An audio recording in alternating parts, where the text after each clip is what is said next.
In today's video, I'm going to teach you how to change your Shopify's default language. This process, while relatively straightforward, requires careful consideration due to its potential impact on your store's existing content and translations.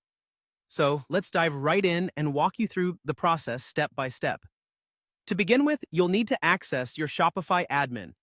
Once you've logged in, navigate to the Settings section. Within Settings, click on Languages. This is where you'll find all your language settings and options.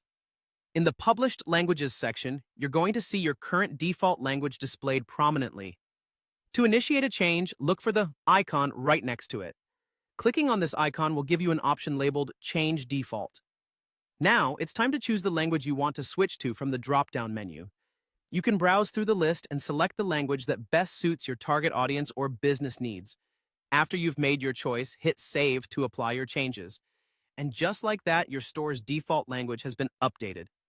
Before you make this change, however, it's important to understand why altering the default language is often discouraged, unless you have a compelling reason to do so.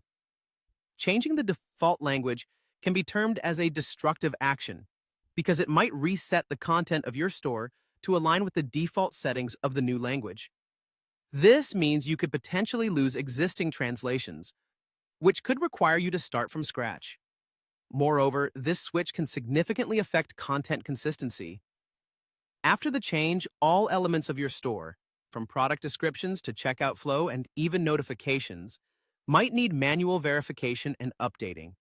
This is necessary to ensure that everything matches the new default language, as much of your existing content may still be in the original language. Additionally, if you're utilizing translation apps or have been manually translating your content, you might encounter inconsistencies and errors. These challenges necessitate retranslating or re-importing translations, which can be time-consuming and sometimes frustrating. Furthermore, if you ever decide to revert to your previous default language, it's not as simple as clicking a button to go back.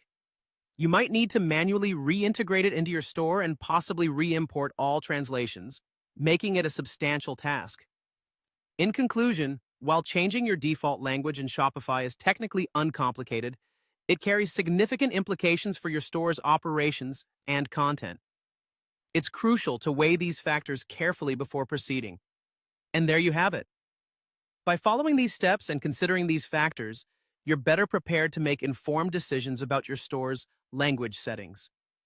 Thank you for watching, and if you found this helpful, don't forget to subscribe for more insightful tips and guides.